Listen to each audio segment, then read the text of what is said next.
women's retreat, it's made to shine. We've seen how Adam and Eve were created with the glory of the Lord surrounding them, and they shone for the Lord with all of his moral attributes. Tonight, Moses is going to shine. It's a familiar setting. It began with him coming down the mountain with the Ten Commandments and seeing Israelites worshiping a golden calf. So he smashed them. And then a few chapters later, he's coming down carrying the stones with a glow around him so that his face was shining. What happened between those two times? We're going to have the privilege of listening to a prayer, a conversation between God and Moses. In it, Moses asked, "Please, Lord, let me know your ways, that I might know you." That's unusual, because that was prayed after the burning bush, after the 10 plagues, after the parting of the seas. Didn't Moses know God? Didn't he understand his ways? What was the essence of that prayer? To know his ways means to know his character, to know who God really is. He added another plea. He said, "Please show me your glory." I propose to you that the glory of God is the essence of his being, God's character, not what he does. Because he said, God said, "I will declare Lord, Lord." Capital L, capital O, capital R, capital D. That special name for God is I am that I am. It is getting to know who God is that we will know his glory. And just like Moses began to radiate the glory, the goodness, the mercy, the long suffering, the love of God, so we, when we know his character, will radiate the essence of his being. Last evening, we looked at our theme, Made to Shine, looked in the past and in the present. And this morning, we looked at our theme, Made to Shine, in the future and in the present. Now, if you've done all of your reading, you will notice that the readings that we had for tonight, from Exodus 32, 33, and 34, and the readings for tomorrow go hand in hand. And you've heard me use this expression, I'm sure, that the New Testament is in the Old Testament contained, and the Old Testament is in the New Testament explained. So whenever you're reading in the New Testament and there is a reference to something in the Old Testament, we need to compare them and ask the question, what is being explained about that Old Testament account? And when we read the Old Testament account again, what is this containing for me in the here and now? So, we are ready to begin with Exodus, and you know the stories that are contained in Exodus 32, 33, and 34 so well. have all seen before and after advertisements. Have you not? You've seen pictures like these, trying to sell some kind of a diet, some kind of a special program to transform you and losing weight. You've also seen advertisement for growing hair. What? A hair club for men. Well, did you know that the account that we read has a before and after? So we're going to look at our before and after. The before and after. Moses went up to Mount Sinai for 40 days, both times. 40 days, and he's coming down. And the first time he's coming down, he's carrying the tablets of stone that were cut out of the mountain by God, and the law was written by his finger. Moses just had to take them and carry them down. But at the bottom, you know what had happened. The children of Israel had become impatient.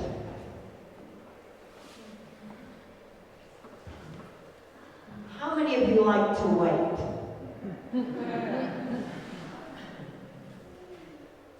I didn't see too many hands up there. They waited for 40 days. They became impatient. They became antsy. They didn't know what happened to them. Moses, all they're seeing is strange clouds and fire and everything on the top of the mountain. So they kind of took things into their own hands.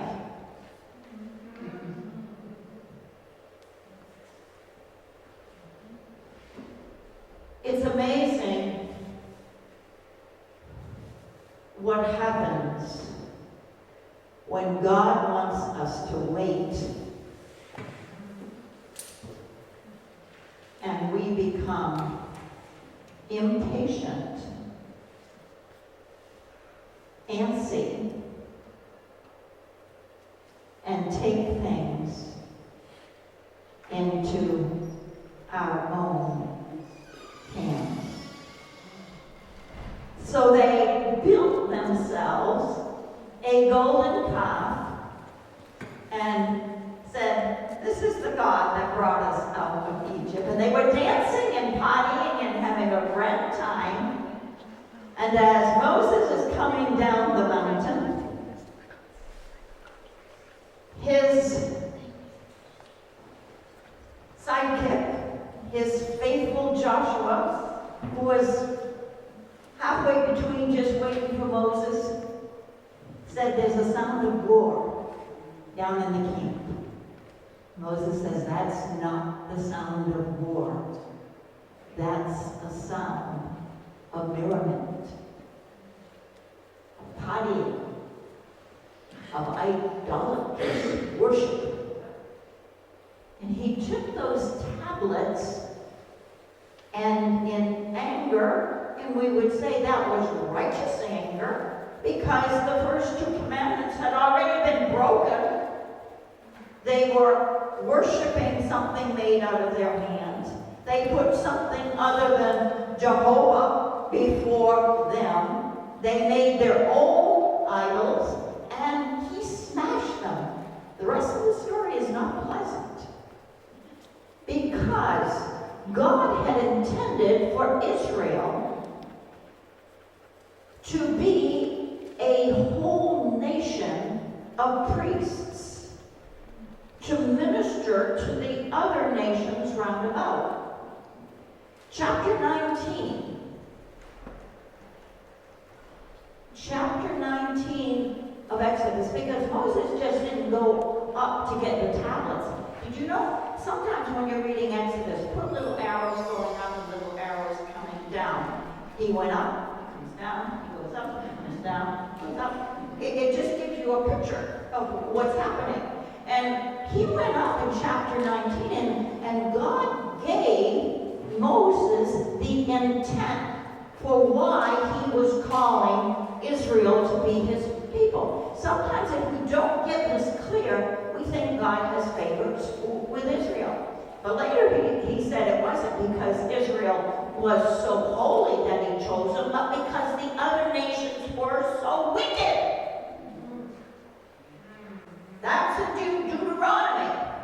Read the whole story. Get it all together. He had selected Israel to be a whole kingdom of priests. They, as a nation, were supposed to be preaching to all of the other nations.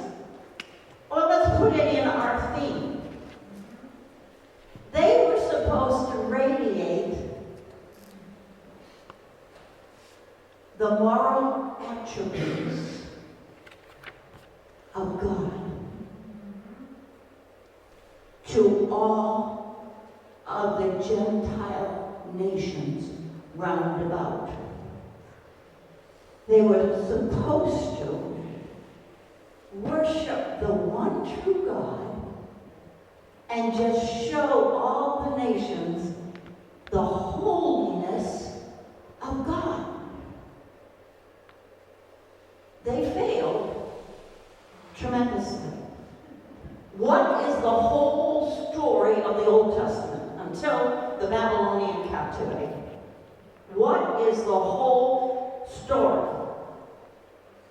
You read chapter over chapter, especially Judges. Everyone did everything in Israel in his own eyes. They started to worship idols. Then God would send a nation against them. Then they would cry out to God, and God would raise up a judge, and the judge would deliver them. And they'd stop worshiping idols. They'd start worshiping God. And then they forgot God when that judge died. They started worshiping God. Going around in circles.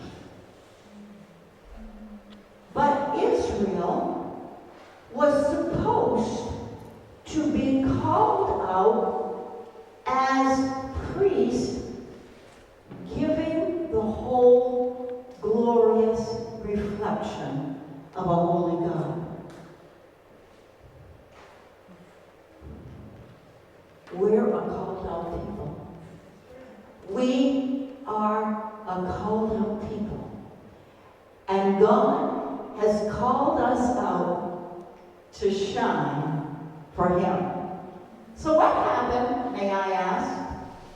What happened between the first picture and the second picture? Why the second time when Moses came down the mountain, he was up there 40 days again. This time he had to cut out his own stones before he went up.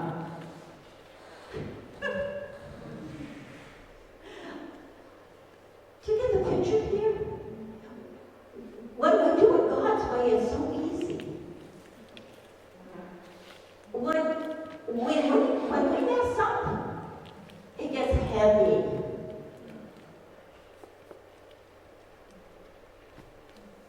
Are any of you mountain climbers out there? It's easier to come down carrying stones than climbing up carrying stones. Right? Did you notice? Because you read this, we're not reading all the scriptures, but we'll read some of them.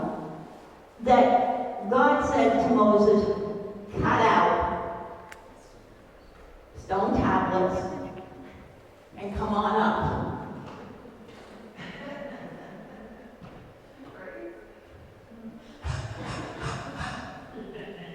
Gravity helps you when you're coming down. The more weight you have coming down, the faster you can come. The more weight you're carrying going up, the heavier higher below and is harder to climb. So what happened between 1 and 2? Before and after. So we're going to look at these scriptures. There. Whoops. Not that. We'll go there. Turn to, and I might have to read. I've got reading glasses. I've broken glasses. So we'll put on the reading glasses and we'll see if we can read. We're going to look at these verses and we're going to listen in on a prayer between. Now, prayer is not a monologue. Prayer is a conversation. So we're going to be privileged to listen in on the conversation that Moses had with the Lord and the Lord had with Moses. It's called an intercession, but it's a conversation. Now Moses is beginning with verse 12 where we're listening in. And Moses said to the Lord, "See, you say to me." So we're in the middle of this conversation. God has already spoken to him in the past. "Bring up this people, but you have not let me know whom you will send with me. Yet you have said, I know you by name, and you have also found favor in my sight. Now therefore, if I have found favor in your sight, please show me now your ways, that I may know you, in order to find favor in your sight. Consider too that this nation is your people." Now I slowed down at the latter verses that we read. I did that intentionally, emphasizing some words.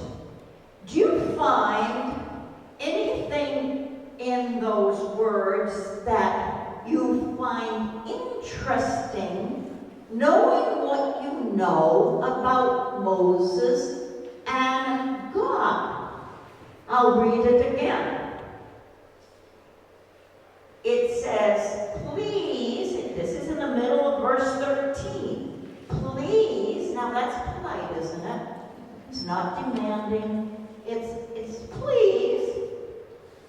please show me now your ways, that I may know you.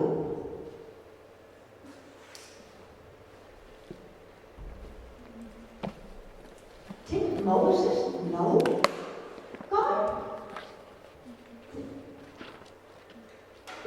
He's asking God to show him his ways. This is Moses praying. He's the one that saw and heard God in the burning bush. Moses, take off your sandals, you're on holy ground. How many of you have talked to God from a burning bush?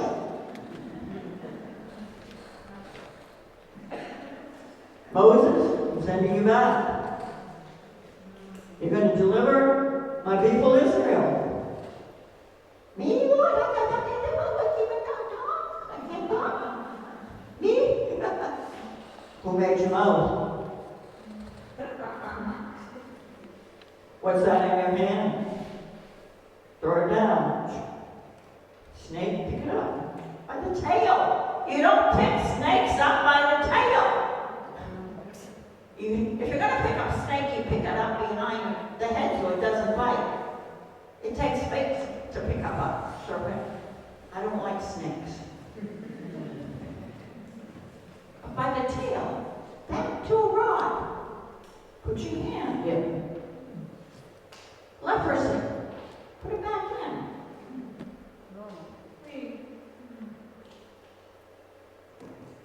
This is Moses and God. Early on. Then he goes back and he says, let my people go. 10 plagues. He calls 10 plagues.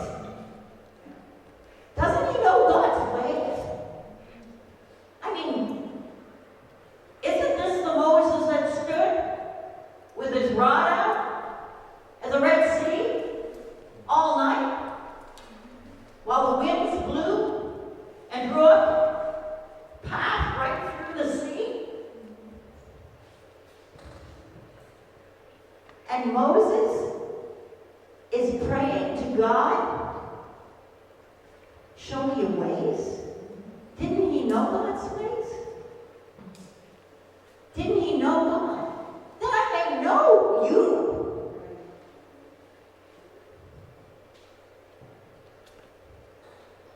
I would say God and Moses were on good terms. I mean, they're talking face to face. What is this all about? And he's praying that he might know his ways. We think we know God. If anyone should be praying this prayer, people, it's us. Do we know his ways? Do we know God? Show me your ways that I may know you. What's meant by that? When I looked up ways in my large college unabridged dictionary, not online where you just put the, thesaurus button and you get some synonyms, but you get complete long explanations. Ways, one of the definitions is knowing the character and characteristics of an individual. Wow! I think that was what he meant by ways. That he was praying that he wanted to know the character. Anybody remember how we're made? I am the Spirit. I have soul. I live. My spirit gives me my character.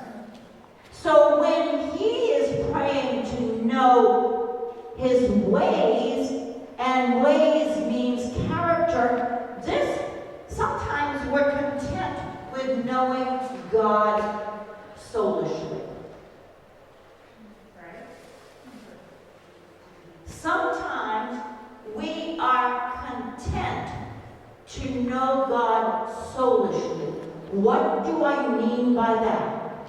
The soul is self-conscious, right? About my thoughts, my emotions, and my will. Lord, I want to feel you tonight. What is that? Soulish. Lord, I want to talk to you about my thoughts. Can you answer all these thoughts of mine? Sometimes our relationship with God is entirely soulish. It's about meeting me, my needs, my wants, my will. Lord, line up with me. Line up with me. There is in this prayer, Moses is not thinking about, Baba, I can't speak. Who are you sending with me to go? I mean, how am I going to go back? I can't talk. It wasn't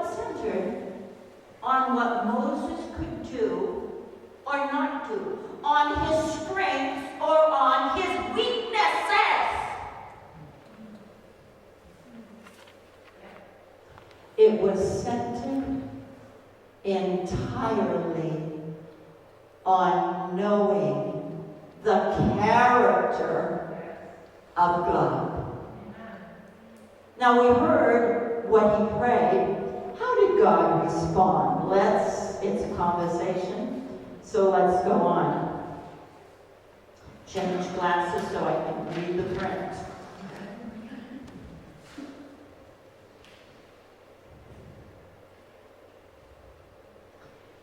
And he said, verse 14, God is speaking, my presence will go with you, and I will give you rest. Now Moses is going to continue. If your presence will not go with me, do not bring us up from here. For how shall it be known that I have found favor in your sight, I and your people? Is it not in your going with us, so that we are distinct, I and your people, from every other people on the face of the earth? And the Lord answers in verse 17, this very thing that you have spoken, I will do. For you have found favor in my sight, and I know you by name.